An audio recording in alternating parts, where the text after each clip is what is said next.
வணக்கம் and welcome to நம் உலக சமையல். நம் உலக சமையல் மூலமாக எனக்கு தெரிஞ்ச வேர்ல்ட் குசின் நாலேஜும் கார்டன் நாலேஜும் உங்களோட நான் பகிர்ந்துக்கிறேன். மல்லிச்செடி எல்லோருக்கும் பிடிச்ச செடி. அதை வீட்லேயே வளர்க்க ஆசைப்படுற அந்த மல்லிச்செடியை பற்றி நிறைய பேர் வீடியோ போடுங்கன்னு கேட்டிருந்தீங்க. மல்லிச்செடியை பற்றி ஆன்லைனில் நீங்கள் சர்ச் பண்ணால் நிறைய வீடியோ இருக்குது. ஆனால் டீட்டெயில்டு வீடியோ அவ்வளவா இல்லை. என்னுடைய எக்ஸ்பீரியன்ஸ் அண்ட் நிறைய ரிசர்ச் பண்ணது எல்லாத்தையும் இந்த வீடியோ மூலமாக உங்களோட நான் ஷேர் பண்ணலான்ட்டு இருக்கேன். இந்த மல்லிச்செடியை பற்றி நான் டீட்டெயிலாக இந்த வீடியோவில் நான் சொல்லியிருக்கேன். இந்த வீடியோ உங்களுக்கு யூஸ்ஃபுல்லாக இருக்கும்னு நினைக்கிறேன். வாங்க இப்போ வீடியோக்குள்ளே போகலாம்.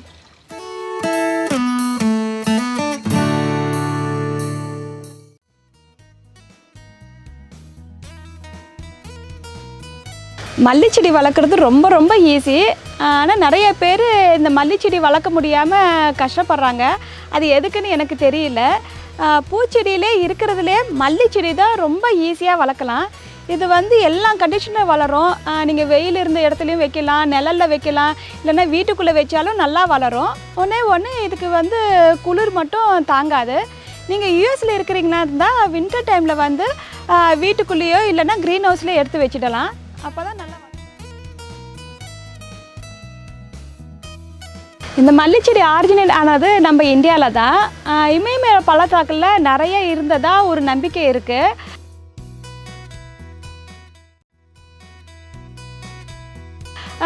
ரொம்ப நாளாக இதை கல்டிவேட் பண்ணிகிட்டு இருக்காங்கன்ட்டு ஒரு நம்பிக்கையும் இருக்குது. உங்களுக்கே தெரியும், முல்லை திணைங்கிறது தொல்காப்பியத்தில் இருக்குது.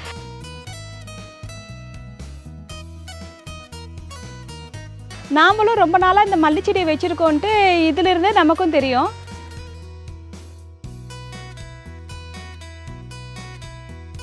மல்லிச்செடிக்கு தொட்டி நீங்கள் 3 கேலன்லேருந்து ஸ்டார்ட் பண்ணலாம். சின்ன செடியாக இருந்தால் 3 கேலன்லேருந்து ஸ்டார்ட் பண்ணுங்கள். அது கொஞ்சம் பெருசான அப்புறம் தொட்டியை மாற்றிக்கோங்க. கொஞ்சம் பெருசாக கொஞ்சம் தொட்டியை மாற்றி நீங்கள் வைக்க வேண்டியதாக இருக்கும். நீங்கள் மேக்ஸிமம் ஒரு 7 கேலன்லேருந்து 10 கேலன் வரைக்கும் நம்ம இதுக்கு மல்லிச்செடிக்கு தொட்டி மாற்றிக்கலாம். இதுக்கு நல்ல வெல் ட்ரெயின் கண்டெய்னராக நீங்கள் எடுத்துக்கணும். மல்லிச்செடிக்கு மண் நல்லா ட்ரெயின் ஆகிற மண்ணாக வேணும். நீங்கள் கார்டன் சாயிலோ இல்லை பாட்டிங் சாயிலெல்லாம் யூஸ் பண்ணாதீங்க. அது தண்ணியை சரியாக ட்ரெயின் பண்ணாது.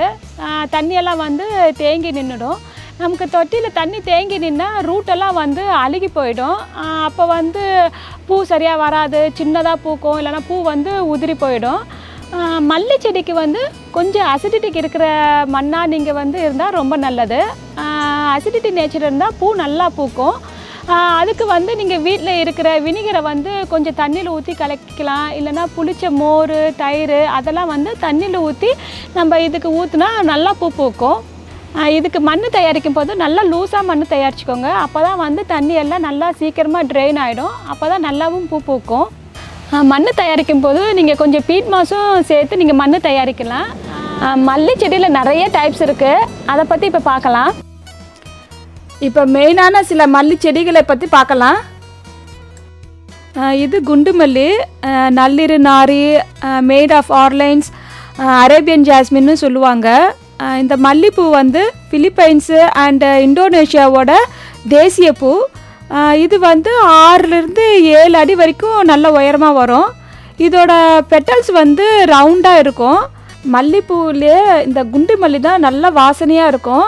இந்த குண்டு மல்லி தான் நிறையா டீ போடுறதுக்கு பயன்படுத்துகிறாங்க. இது அரேபியன் நைட்டு.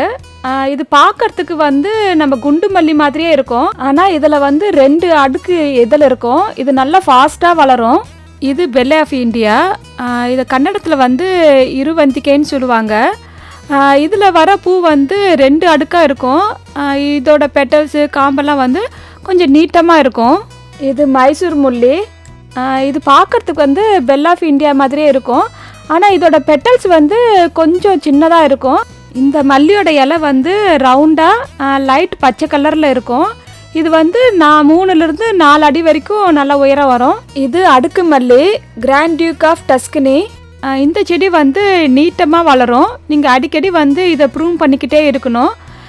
இதில் வர பூ 4லேருந்து 5 சென்டிமீட்டர் டயாமீட்டர் அளவுக்கு இருக்கும். நான் உங்களுக்கு முதல்ல ஒரு வீடியோவில் காட்டியிருக்கேன் எங்கள் வீட்டில் பூத்த பூவெல்லாம் எவ்வளோ பெருசாக இருந்துச்சுன்ட்டு. இதோட இலை நல்லா டார்க் கலரில் இருக்கும். இது மலிச்சாட்டு. இது தாய் வெரைட்டி.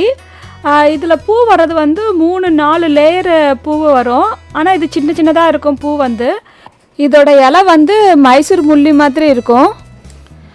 இது தவிர பாரிஜாதம், வேக்ஸ் ஜாஸ்மின், பாலியாந்தம், ஜாதி மல்லின்ட்டு மல்லி செடியில் நிறைய வெரைட்டிஸ் இருக்குது.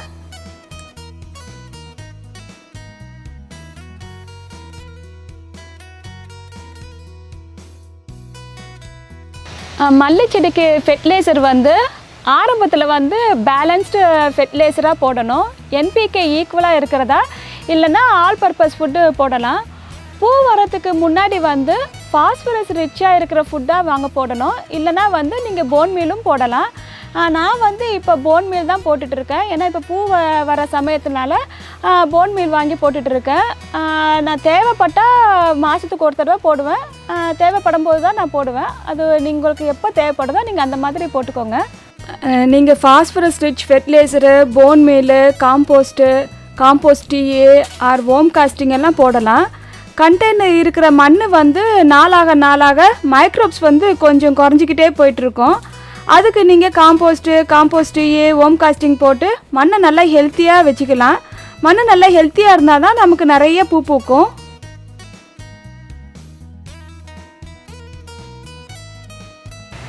செடிக்கு தண்ணி ஊற்றுறது வந்து இந்த மல்லி செடிக்கு வந்து டெய்லி தண்ணி ஊற்றணுன்ட்டு அவசியம் இல்லை. மல்லி செடி வந்து ட்ரவுட் டாலரண்ட்டு. ஸோ அதனால் நீங்கள் ஒரு நாள் விட்டும் நீங்கள் தண்ணி ஊற்றலாம். ரொம்ப தண்ணி இருந்தால் மல்லிப்பூ வந்து பூக்காது, உதிரி போயிடும், சரியாக பூக்காது. அதனால் நீங்கள் பார்த்து நீங்கள் தண்ணி ஊற்றிக்கோங்க.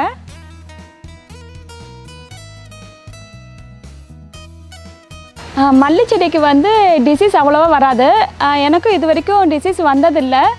நீங்கள் மல்லி செடியை வந்து ஹியூமிட் இருக்கிற இடத்துல வச்சுருந்தா சம்டைம்ஸ் வந்து ஃபங்கஸ் வரத்துக்கு சான்ஸ் இருக்குது. அந்த சமயத்தில் வந்து நீங்கள் 1 ஸ்பூனு பேக்கிங் சோடாவும் 1 ஸ்பூனு லிக்விட் சோப்பும் 1 கேலன் தண்ணியில் கலந்து நீங்கள் ஸ்ப்ரே பாட்டிலில் ஊற்றி நீங்கள் நல்லா ஸ்ப்ரே பண்ணி விடுங்க. இல்லைனா வந்து ஹைட்ரஜன் பெராக்சைடு ஒரு 7 ஸ்பூன் எடுத்துக்கோங்க. ஒரு 2 டேபிள் ஸ்பூன் எண்ணெய் ஊற்றிட்டு அது கூட 1 கேலன் வந்து தண்ணியை கலந்து நல்லா ஸ்ப்ரே பாட்டிலில் வச்சு அதுவும் ஸ்ப்ரே பண்ணி விடுங்க. சம்டைம்ஸ் வந்து ஏஃபிட்ஸு இல்லைன்னா ஸ்பைடர் மைட்ஸ் வரும். அந்த சமயத்தில் வந்து நீம் ஆயிலை வந்து 1 ஸ்பூனு எடுத்துகிட்டு அது கூட வந்து 1 ஸ்பூனு லிக்விட் சோப்பையும் 1 கேலன் தண்ணி கலந்து நல்லா ஸ்ப்ரே பண்ணி விடுங்க. இது ஸ்ப்ரே பண்ணி விட்டாவே உங்களுக்கு டிசீஸோ இன்ஃபெக்ஷனோ எதுவுமே வராது. பெஸ்ட்டும் கொஞ்சம் கண்ட்ரோல் ஆகும். எனக்கு இது வரைக்குமே எந்த டிசீஸும் வந்ததே இல்லை. மல்லி செடி வந்து ரொம்ப லோ மெயின்டெனன்ஸு. இதுக்கு வந்து இஷ்யூ வராது. வந்தால் இலை வந்து சம்டைம்ஸ் வந்து மஞ்சள் கலராக வந்திருந்தா அது வந்து ஓவர் வாட்டரிங் இல்லைன்னா வந்து ஓவர் ஃபெர்டிலைசராக இருக்கும். இலை வந்து பழுத்து இருந்தாவோ இல்லைன்னா வந்து இலையோட ஓரெல்லாம் வந்து காஞ்சி போயிருந்தாவோ வந்து அண்டர் வாட்டரிங்க.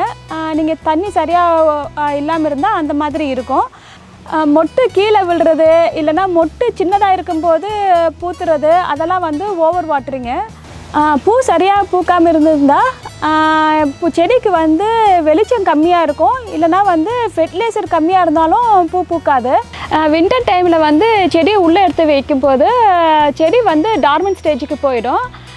அப்போ வந்து யூஸ்வலாக வின்டர் டைமில் வந்து அயன் டெஃபிஷியன்சி வரும். அயன் டெஃபிஷியன்சி வந்தால் செடியோட மேலே இருக்கிற இலையெல்லாம் வந்து மஞ்சள் கலராக ஆகிடும். அதுக்கு நம்ம ஒன்றும் செய்ய தேவையில்லை, அதுவாகவே சரியாக போயிடும். இல்லைனா அயன் இருக்கிற ஆர்கானிக் ஃபுட்டு போட்டு சரி பண்ணலாம். ஆனால் வின்டர் டைமில் ஃபெர்டிலைசர் போடாமல் இருக்கிறது தான் நல்லது. அதை பார்த்து நம்ம பயப்பட தேவையில்லை, அதுவாகவே சரியாக போயிடும். மல்லி செடிக்கு வர ப்ராப்ளம்ஸ் எல்லாத்தையும் டேபிள் போட்டு காட்டியிருக்கேன். மல்லி செடிக்கு ப்ராப்ளம் வரும்போது நீங்கள் எங்கேயும் போய் தேட தேவையில்லை. இந்த டேபிளை பார்த்து என்ன ப்ராப்ளம்ட்டு தெரிஞ்சுக்கலாம்.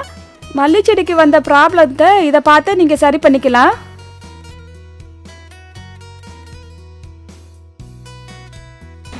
மல்லி செடிக்கு வந்து ப்ரூனிங் வந்து ரொம்ப முக்கியம். நம்ம ப்ரூன் பண்ணி நல்லா ஷார்ட்டாக நல்லா அடர்த்தியாக புஷ்ஷியாக வச்சுக்கிட்டால் நல்லா பூ பூக்கும். வின்டர் டைமில் நீங்கள் செடியை உள்ளே எடுத்து வைக்கிறதுக்கு முன்னாடி வந்து நீங்கள் ப்ரூன் பண்ணிவிட்டு உள்ளே எடுத்து வைக்கணும். வின்டர் முடிஞ்சு நீங்கள் வெளியே எடுத்து வைக்கும் போதும் கொஞ்சம் ப்ரூன் பண்ணிவிட்டு நீங்கள் வெளியே எடுத்து வச்சாதான் நல்லா புது இலையெல்லாம் வந்து நல்லா பூ பூக்கும்.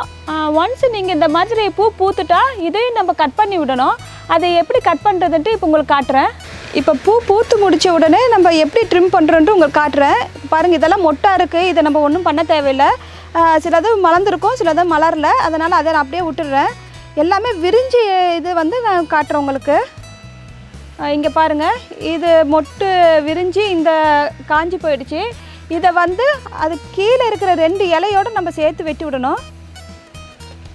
இந்த மாதிரி 2 இலையோட இங்கே மேலே விரிஞ்ச மொட்டை வந்து நீங்கள் கட் பண்ணி விட்டுடுங்க. அப்போ தான் வந்து புதுசாக இதிலேருந்து இலை வந்து நமக்கு திரும்பியும் புது மொட்டு வரும்.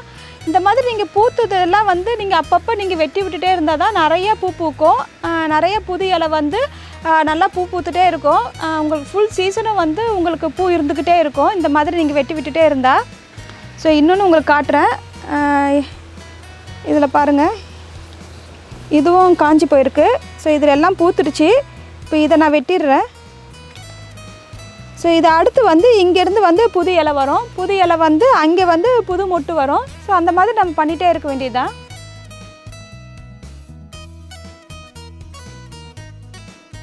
இந்த மல்லி செடியில் நிறைய பெனிஃபிட்ஸ் இருக்குது. இந்த மல்லி செடியிலேருந்து எசென்ஷியல் ஆயில் எடுப்பாங்க. அது வந்து ரொம்ப பாப்புலரு, ஆனால் கொஞ்சம் எக்ஸ்பென்சிவ் கூட. இந்த மல்லிப்பூ இலையெல்லாம் வந்து நம்ம இந்தியா ஆயுர்வேதிக்கில் வந்து யூஸ் பண்ணுறாங்க. இந்த மல்லிப்பூ இலையெல்லாம் வந்து நம்ம சாதம் வடிக்கிற கஞ்சியில் சேர்த்து அதை வந்து ஸ்கின் டிசீஸ்க்கெல்லாம் அப்ளை பண்ணுவாங்க ஆயுர்வேதத்தில் வந்து. இந்த ஜாஸ்மின் டின்ச்சரை வந்து ஃபீவருக்கு அகெயின்ஸ்டாகவும் பயன்படுத்துவாங்க. சைனாவில் வந்து இந்த மல்லிச்செடியோட வேரை வந்து தலைவலிக்கு தூக்கம் இல்லாமைக்கெல்லாம் வந்து மல்லிச்செடியோட வேரை வந்து பயன்படுத்துகிறாங்க. அது இல்லாமல் இதோட எசென்ஷியல் ஆயிலை வந்து அரோமா தெரப்பியில் வந்து நிறைய பயன்படுத்துகிறாங்க. அரோமா தெரப்பி வந்து நமக்கு இந்த ஆன்டி டிப்ரெஷன்ட்டு இல்லைன்னா ரிலாக்ஸிங்க்கு மைண்டை வந்து நல்லா ஃப்ரீயாக வச்சுக்கும். என்கிட்ட வந்து நிறைய ஜாஸ்மின் எசென்ஷியல் ஆயிருக்கு. நான் வந்து டிஃப்யூசரில் ஊற்றி விட்டுட்டு ஆன் பண்ணி விட்டுடுவேன். அது வீடு ஃபுல்லாகவே நல்லா வாசனையாக இருக்கும், நல்லா ரிலாக்ஸிங்காக இருக்கும். இந்த வாசனை வந்து நமக்கு நல்லா மைண்டை வந்து நல்லா ரிலாக்ஸ் பண்ணும். இப்போ டிஃப்யூசரில் வந்து ஜாஸ்மின் எசென்ஷியல் ஆயில் எப்படி போடுறதுன்னு காட்டுறேன். இந்த ஆயிலை போட்டுட்டு நீங்கள் இந்த ஆன் பண்ணி விட்டுட்டு நீங்கள் நைட் டைம்லலாம் தூங்குனா நல்லா ரிலீஃபாக இருக்கும், ரிலாக்ஸாக இருக்கும், நல்லா தூக்கம் வரும். இதை நீங்கள் பகல்லையும் போட்டு வச்சுட்டா நல்லா வீடு ஃபுல்லாக வாசனையாக இருக்கும்.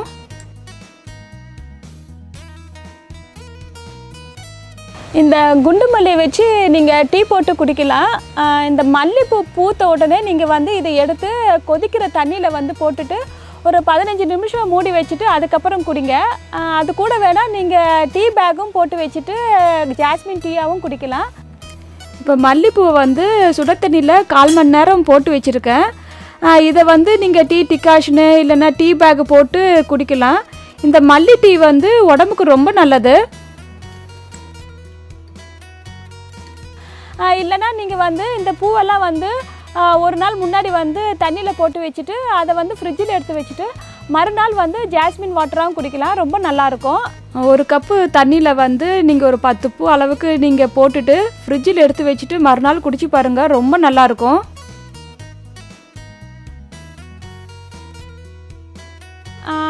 இதில் இந்த பூவில் வந்து நீங்கள் சாக்லேட்டும் செய்யலாம். சாக்லேட் எப்படி செய்கிறதுன்ட்டு நான் இன்னொரு வீடியோவில் உங்களுக்கு செஞ்சு காட்டுறேன். இந்த மல்லி செடியை வந்து கட்டிங் வச்சும் நீங்கள் செடி வளர்க்கலாம். கட்டிங் பண்ணி எப்படி செடி வளர்க்குறது வந்து இன்னொரு வீடியோவில் வந்து உங்களுக்கு டீட்டெயிலாக செஞ்சு காட்டுறேன். மல்லி செடியை பற்றி எனக்கு தெரிஞ்ச இன்ஃபர்மேஷனை உங்களோட நான் ஷேர் பண்ணியிருக்கேன். இந்த வீடியோ உங்களுக்கு பிடிச்சிருக்கும்னு நினைக்கிறேன். இந்த வீடியோவில் உங்களுக்கு ஏதாவது டவுட் இருந்தால் கமெண்ட்ஸ் பண்ணுங்கள், நான் ரிப்ளை பண்ணுறேன். லைக் பண்ணுங்கள், ஷேர் பண்ணுங்கள். இது வரைக்கும் சப்ஸ்கிரைப் பண்ணாதவங்க ப்ளீஸ் இப்போ சப்ஸ்கிரைப் பண்ணிவிடுங்க. தேங்க்யூ.